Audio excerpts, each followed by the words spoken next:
Hello, everyone. Welcome back to the Bros and F1 podcast. Another episode, Songs Liam. We got me and Frankie on the episode today again, and it might be for good reason because whenever Liam's not here, we have good Frankie content to get into, either for the right or wrong reasons. Frank, how you doing today? I woke up hopeful, like every Ferrari fan probably did, then to come out very, very, very disappointed. Not even disappointed. You know what? I don't feel anything right now. I have no feeling right now at all. Just numb to the No. situation. 2 weeks in a row. It's like with a parent and the kid. It's like I'm not mad at you, I'm disappointed, but now you're just past that disappointment phase. You're just in the numb phase. So if you're a NHL fan, you like the Maple Leafs, and you're a Ferrari fan, this is exactly what it feels like to be a Maple Leafs fan. That's good comp. Yeah. So it's just your hope is so high, just to only be shattered. So it's 11 a.m. right now in Canada as we're recording this. Frankie, when does the drinking start for you? About 15 minutes ago. Okay, that's So fair. That's yeah. fair. Um, yeah. So obviously the Hungarian Grand Prix just wrapping up here, the last race before the big summer break in the F1 calendar, coming back to Spa-Francorchamps in Belgium. It will be the next race, I think, in 4 weeks' time. Yeah. Towards the end of August there. So I mean, we'll get into a lot right now with the race and maybe do some predictions of what we think the second half of the season is going to pan out. But first big news that happened a few days ago, your boy from Ferrari, ex-Ferrari driver Seb Vettel, announcing his retirement from the sport, and kind of took the F1 world by surprise. I think he joined Instagram the night of that he ended up announcing his retirement. So everyone were kind of speculating why he was joining social media at this point in time. Yeah. But it was just to announce that he was leaving the sport after how many seasons? Like 15, something like that? 15 years? He came in with remember he didn't he not no that was Verstappen that stopped in, but yeah, he came in with Toro Rosso. Yep. Then he won his first couple races he won, I'm pretty sure. Mm-hmm. Oh, Yeah. What race was it? I actually oh, remember watching it. oh wait, he came in or that's too early. Did he win at Monza his first race? Was it No, Monza? I think why do I want to think it's Japan, but I could be wrong. It might have been Japan. I know. I have Monza in my head just with Vettel Ferrari. It would be like a perfect dream come true Right. kind of thing. But yeah. I mean, one of the greats for sure. A Oh, four you're four right. time. You're right. It was a 2008 Italian Grand Prix. Yeah, I thought so. Yeah, I thought Monza like stuck out of my mind. Yeah, like I said, one of the greats of the sport for sure, Yeah. especially in our generation. I mean, growing up around 10, 12 years old, or it was always like Vettel or Hamilton, like who's going to be Yeah. like the competitive driver for that year. And Seb winning 4 in a row at Red Bull kind of set Red Bull on the mark and kind of propelled them to Yeah. what they can do now. Absolutely. So, and then him joining Ferrari, clearly you had your high expectations with him, but just didn't pan out at the at Scuderia Ferrari. Never did and never panned out with him. I don't know. It seems like it's happened to all these drivers, never panned out. Yeah, Uh, he came in obviously with a lot of high expectations too. Even Raikkonen, he should have won another world championship with Ferrari. Massa, he should have won a couple more. He should have won, but they never panned out. Mm-hmm. Again, Yeah, it's gonna be oh, sad go to see ahead. though. But I do think it's time though. His time has come up. Yeah, with him joining Aston Martin, I kind of thought this was his step back in the sport, Yeah, and I mean he definitely was taking on more of a like leadership role, I think, or more of a um how do I put it, like fatherly figure. yeah, father figure, mentor role, like whatever, Yeah, just even like for the team, not just for Lance Stroll to become a better driver, but for the team as well. yeah, They're taking all his wealth of experience that he had for the team, obviously, with yep. past, like I said, past experience just with Red Bull and Ferrari being a winning driver like he is. Hopefully, they thought he would bring in a better pedigree, maybe to Aston Martin. Or clearly, that didn't really pan out for them in the Yeah, last 2 seasons that he's been there. But yeah, not only just him on the track, but also off the track too. Philanthropist, huge into social media, like awareness and like spreading yeah. positive message and everything. He's done a really good job for the sport in his He last has. I agree. Yeah, decade and a half. yeah. Just the past year, he's really come out in social media. With the Saudi women's racing, he got that with going. So, he's done some good stuff. Like I said, sad to see him go, but actually, to be honest, I predicted um earlier, like the beginning of the year, he wouldn't even make it through the season. Mm. So, obviously he's going to, but yeah, it's gonna be sad to see him go. But that just shows someone else come up and hopefully take a spot. Yeah, I've already seen a lot of talk about other drivers like filling in positions now and driver swaps. And again, this is like the ideal like time that everyone's gonna have discussions. You get a month Yep. off. You're gonna have Yeah. secret meetings in Monaco, secret meetings in the UK somewhere. Yeah. Um, Driver swaps. That's always like the hot topic when it comes to the summer break. So we'll see what pans out after these 4 weeks and what we get, what any news that we come in.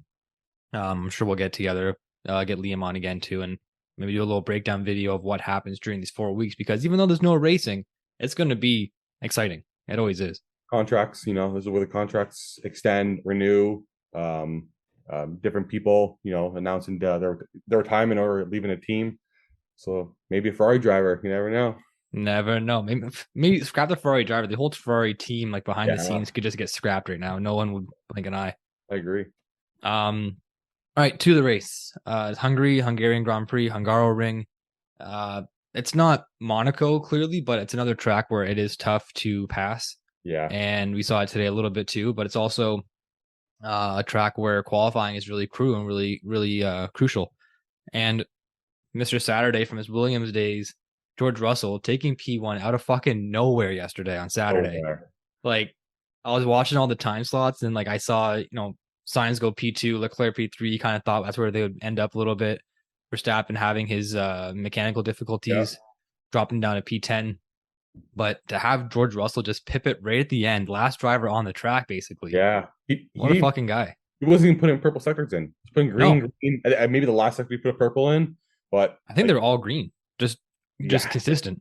came out of nowhere. And it was like what was it? Four 100s?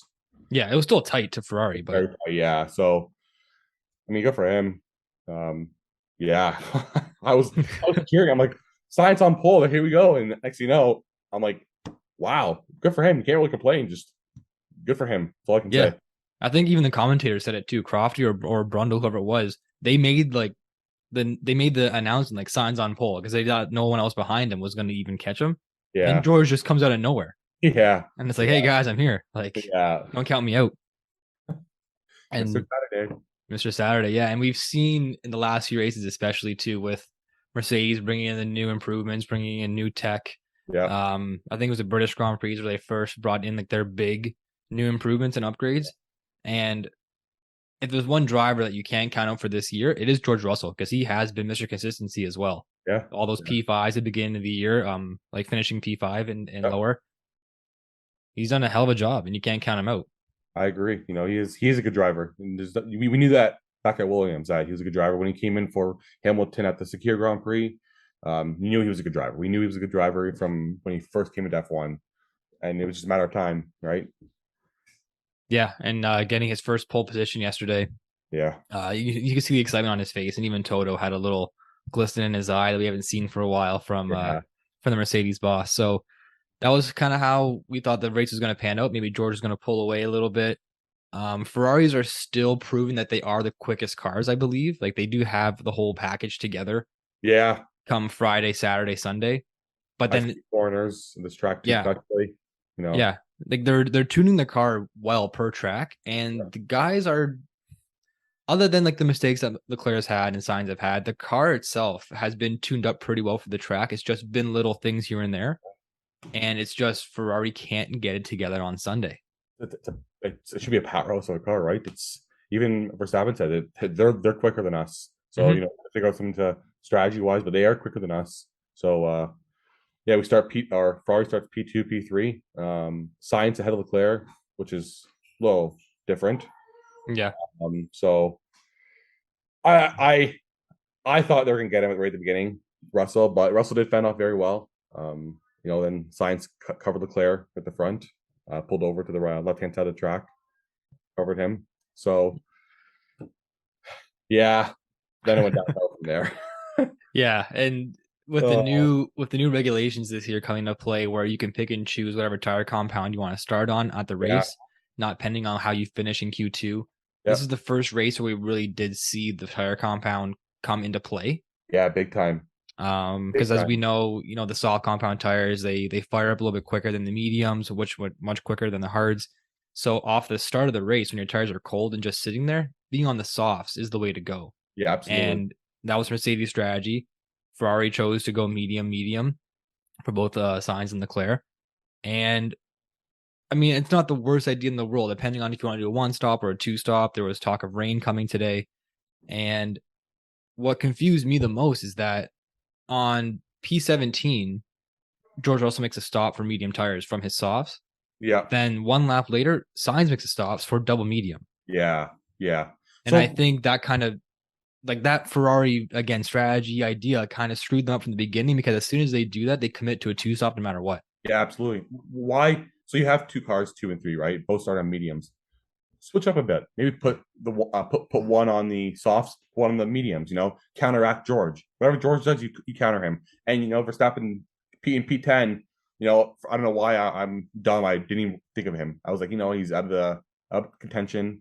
But anyways, yeah. So why would you go onto a compound that can go longer and stop a lap before Russell? That's what Yeah. I don't understand. Yeah, I'm not sure. Yeah, I'm not sure from the medium compound runners how long they went from the beginning of the race until their first stop, but Leclerc didn't pit till lap 22.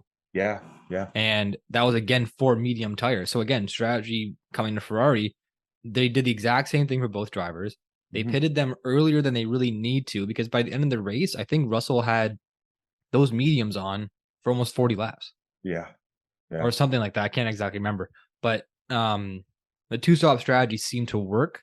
Mhm. But Ferrari shot themselves in the foot by going medium, medium, because then from that point on, they had to choose a hard or they had to choose a soft, Yeah. and they gave themselves no option for the end of the race. Yeah, you have to we pit so early in the mediums, the second mediums can only go so far too. Then you're at that weird window where you put softs on, will softs make it, and our hards are just too much, right? And you can't put Yeah. mediums on. You gotta change the compounds, like we said. So it's just like why put yourself in a situation where at the end of the race you're like, what do we do? What do we do? Instead of starting the mediums, switching to the softs and go back to mediums, that way you have options. Yeah. They kind It's, of shot themselves in the foot. yeah, yeah, yeah. And we saw the Alpines actually pit pretty early as well from mediums to hards, and the data coming through from the hard compound tires were a pile of shit. And that's where my mind is boggled because how you see the data from our teams, you clearly can get it. You see that the hards, they haven't worked all weekend. No one's Mhm. using them all weekend. Why are you putting them on in a race? You know what I love though too is that I mean the race data starts from Friday, from the FP1, FP2, Yeah, going to FP3 Saturday, and you can get all this data and everything. But for whatever reason, there's so many times that comes Sunday, the weather changes, or the yeah, track elements change, or whatever happens. Where I think they're saying the track temperatures on Friday were 40 degrees, and today yeah, they're 19. yeah. It was cold. So almost cut right in half. And it was cold, it was windy, again, rain possibility. And that does kind of throw a wrench into things for some teams. Like Alpine took a gamble going mediums to hards right off the hop there. And I didn't even know where they finished. They didn't finish in the points. So they had Yeah, they did. 8, 9, yeah. And so, Um, but but you would still, think though, it wasn't a good tire. yeah, you would think though the hards would be better to would be a good tire to be on, but the data came in from the whole weekend that they weren't the tire to be on for especially for today. So the pit for the I don't know. It's if we my thing is if we see it from our couches and we're like, what's going on here? These guys are professionals at their job. Yeah. How do they not see it? How does someone not go like shake your head a little bit? Like oh. That's what I don't understand. Like, we're nobodies. Like, we literally just watch the sport and I go on my phone and make some notes. Like, Yeah, these guys literally have every form of data and information technology at their disposal. And still, they they still screw get it up. wrong. They still get it And wrong. I don't know. Did you see the guy from the Alpine pit crew? I think he had his hand up the window, like just trying to see if it was raining. And yeah, Yeah. The commentators made a comment on that saying, like, you have every, technology, thing you can get, and you're still putting your hand out the window to see if it's raining or not. yeah, It's kind of funny. old school stuff. Yeah.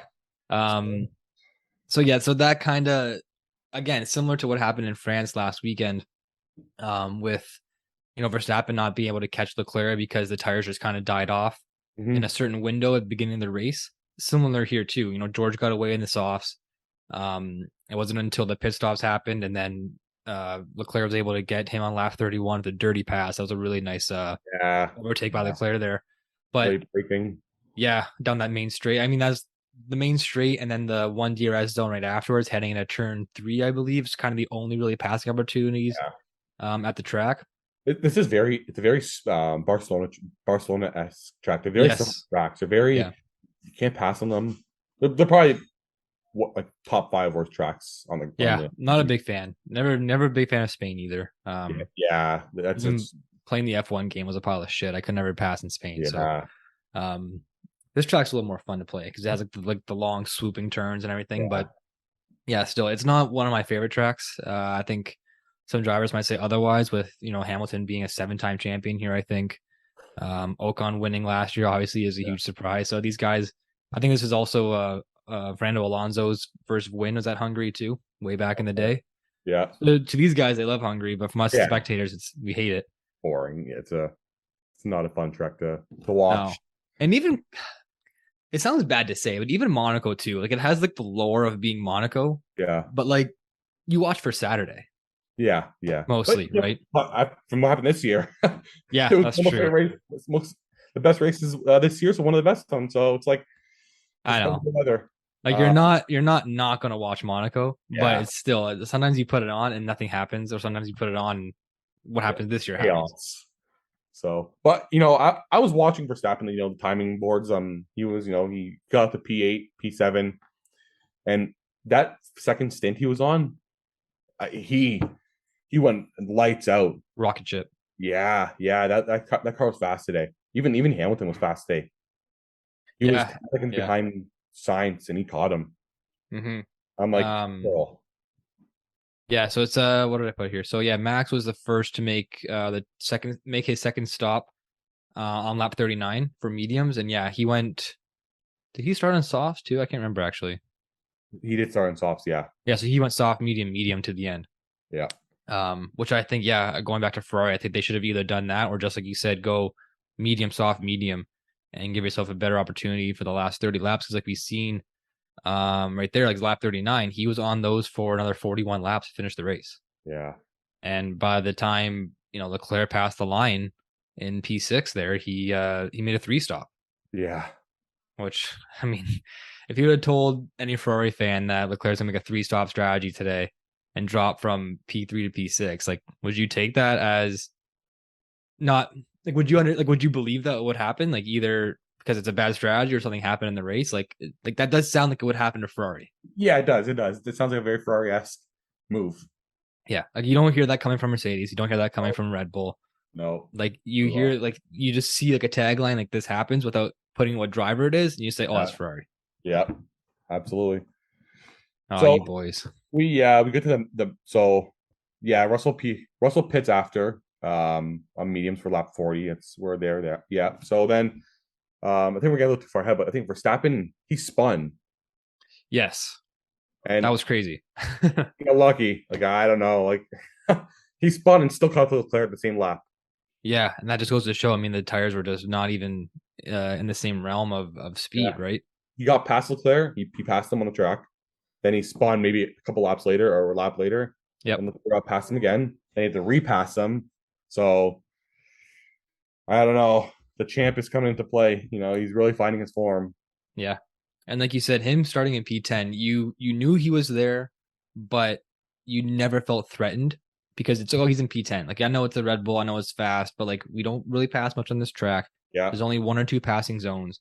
So again, it wasn't just Ferrari because he got past the Mercedes, he got past the Alpines, he got past Lando pretty easily. But two positions he did gain were from the undercut on Yeah. pit stops. And he Yeah. didn't have to pass Russell on track, didn't have to pass Sainz on track. Yeah. And that's just another example of Ferrari bringing teams into the mix on their own fault. Yeah. Absolutely. Yeah. I mean, like I said, keep saying he's proven why he is the world champion for a reason. Mm-hmm. He's really finding his form. Yeah, and again, you can't count out what Mercedes has done the last few weeks. Same finishing result, Verstappen P1, Hamilton P2, Russell P3, as what we just had in France Yeah. this last weekend. So again, the constructors, I haven't looked at even the newest constructor standings to be honest. Right here on my But it phone. wouldn't surprise me if Mercedes is even catching up to the likes of Ferrari now. So as Kurt stands, so Red Bull has 431 points. Ferrari has 334, and Mercedes is 304. So 30 There you points, go. one race. The driver standings, Sainz. So Verstappen 258, Leclerc 178, Perez 173, and Russell 158. So Oh even my Perez is god, going to catch Leclerc again. what a slip away! Yeah, From the hot start to the season that Ferrari had, both with the constructors and with the drivers, to be in the position that they're at now, it's more than just a couple mistakes here and there. There is like a bug. There's a virus in yeah. Ferrari right now. They're blunders. They're just massive blunders. Yeah, Like I said, they should have finished. They should have finished in the top three last weekend and this weekend. Again, another blown away race weekend. that's wild. I can't believe these results. Um, I'm looking down the list now. Ricardo's just like P12, like low key, just being a pile of shit this year. Yeah, Um, surprised they're keeping him. I'm really surprised. yeah, well, they've already committed, right? Like Yeah, I thought for sure he was one of the drivers I thought that'd be done after this year. but like with him too, I know we're getting off topic of like the main race, though the main drivers right now. But with Ricardo, he still he still has like fight and he still has hunger to Yeah, be a top driver. But I just don't know if his mindset is totally there. Like yeah, I yeah. think I think he feels like he wants to be there, but I don't know if he wants to be there. You know Yeah, what I mean? I think going to Renault after Red Bull, I think that kind of screwed him. I think big time. Yeah, and even like mentally too, right? Yeah, I agree. Like being in the peak of his career, basically at Red Bull, winning races, winning Monaco, being like a top four driver standing finisher to go down to Renault Yeah, I know. at a time that Renault wasn't even, thought of. Yeah, they weren't going to come up at all. So then we get to talked about Leclerc going the hards. Those hards were not working for him. No. They boxed him again for the softs. Um, yeah, so he comes up P6 behind Perez. Couldn't get past Perez, and Perez didn't have a good race either. Perez just couldn't find pace at all this weekend. Hmm. Uh, so just not disappointing for Perez, but a little disappointing for Perez. I think he should have been a little higher up. Yeah, I mean, poor qualifying yesterday, starting in P11. It was always going to be an uphill battle, and we Yeah, know with him and Verstappen only being one place apart from each other, we know that Max is still going to get the team strategy. yeah, Um, absolutely. like I think that was even one point when Max pitted for his last pit stop. I think Checo was still on an old set of tires, and he just like let Max go right past him. Yeah, these let Max go. Yeah, so we knew like again like Red Bull, they're not stupid. They know like what drivers are number one. They know who's like going to fight for the championships. Unlike Ferrari, Yeah. who still lets their guys just go at it. They don't make those mistakes that Ferrari makes. They know that this weekend Verstappen has pace. Let him through. That's what's frustrating too, because even though again we've talked about Ferrari and getting the strategy wrong clearly, but we've talked about Ferrari and not knowing their identity and like who they want to have win the world Yeah, championship.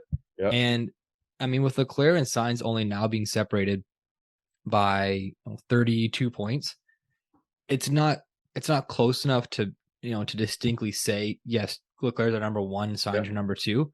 But they should have done that earlier in the season because at the beginning of the year, Leclerc was clearly The like number one the, driver. the number one driver. He was winning races. Sainz only picked up his first career victory this year. Yeah, And by that time, I think Leclerc already won 3 races this season. yeah, So by those standards, you have to make Leclerc your number one guy. He was battling with Verstappen up and down the driver rankings in the first 5 races of the year. yeah, And then from that point on, it's just been, oh, we'll let them drive and let them figure yeah, it out on their own. yeah. I figured it on track. They'll do it figure it on track. It's no, not at Like all. you can go down the constructor list and probably say who number one and number two is at every team. Yeah, the Like you most would part, I think. think so. I think And not just based on maybe the driver standings for this year, but just based on who the team like feels like is the best option going forward. yeah, You can say, okay, like Ocon's probably number one for Alpine, even though I think Fernando Alonso's had better results this year. I don't think Fernando is like the number one guy for Alpine. yeah. But he's getting up there in age. Ocon's a Yeah. young stud, and their focus is on Ocon because he's the future of the team. Yep. And He's Lando clearly too with McLaren. yeah, Um, drivers. Russell clear with Mercedes. I know Lewis is still the champ, but you got to focus on Russell. Right now, it's Russell that you got to bring to play. So, I didn't see Binotto leave the the pit wall. I mean, I kind of left when I saw. I was very frustrated, so I didn't see him leave. But It was just a quick, yeah, it was a quick little thing. The camera cut to him, and he was just like storming off the pit wall into the garage. He looked kind of pissed off, but he came back a few laps later. I think it was Crofty saying maybe he just had to go take a piss break or something. But it's just the timing was perfect because like Leclerc was having a shit time. He just got passed by Russell. Sainz is in no man's land, about to get passed by Hamilton, and then they just cut to Binotto just going across the pit lane, like into the team garage. And he just like had his head down, and we're like, oh my god, he's giving up. Like he's leaving. He's gonna quit right now on the spot. yeah, you'll see. Maybe he'll get fired. We'll see. I have a very good feeling he's done. I mean, I don't know. Like it's like any other. It's like any other sport, right? In North America, it's easiest to fire the coach. Yeah, very. I mean, in hockey and basketball, football, soccer, you can't make 6-team moves in the middle of the season and hope your team turns it around. It's one guy's got to go for the better of the team, right? Yeah. And in the case of Ferrari, I don't know how much Binotto, I don't know how much pull he has with the higher ups at Ferrari. If he can pick and choose and say, I want to stay and these guys got to go, or if they're going to come out and say, like, you're the constant. Yeah. Like, who's the thing that we don't know is who's making the decisions. Is it that's true? The Binotto? I assume it is. He's a team principal, so he's telling what's going on. He's in contact with the strategist from both drivers, and he's not getting it right. He's just not getting it right. If it's him, and I can almost bet it's him that he is the team principal. Who makes decisions at Red Bull? Horner. Yep. Makes them at Mercedes. Wolf. So it's just like, yeah. I know. When things go right, it's a whole team effort. When things go wrong, it's one guy. One guy. Yeah. Right. And I agree. Going back to my Celebrity Apprentice watching days in Mr. Kiss's class, it was always like the project manager always got fired if the team does bad. Yeah. No matter what it is, like you delegate jobs left and right. Something goes wrong, it's a project manager. Something doesn't work out properly, project manager, and that's the person who ends up getting fired at the end of the end of the episode. Yep. That could be the same thing now with Binotto. In my industry, construction industry too, something goes wrong. The workers, they point at the project manager. The guy in the white hat, whoever the guy in the white hat is, they point at him. And he's the one who gets booted. Yeah. Like I said, it's much easier job to get rid of one guy than to flip a whole team or a whole crew. Yeah. Especially right now in the midway of the season. They're gonna have 4 weeks to deliberate? Like to, you mean like settle in, calm down, and like debrief. I don't know. Decompose. They're gonna decompress all the information that they've had from the beginning of the season, or just throw it away. Just toss everything you did from race 1 to whatever 13, or scrap it. Yeah, no, you could definitely do that too, and that's something we'll get to in a little bit. We'll get to second half predictions, but just to wrap up this race here, Ferrari starting P2, P3 had high aspirations of another P1, P2. Said P1, P2 is what we need this weekend. He said it early in the week. We need a P1, P2. Yeah, and to fall 4 to 6 is just unacceptable, especially again with how tight the constructors and the driver standings were leading up to the last couple of races. To have 2 blunders back to back really sets them behind the 8 ball. And I mean, again, kudos to Mercedes. They're here. Don't count them out. Yeah. First pole position since last season for a Mercedes vehicle.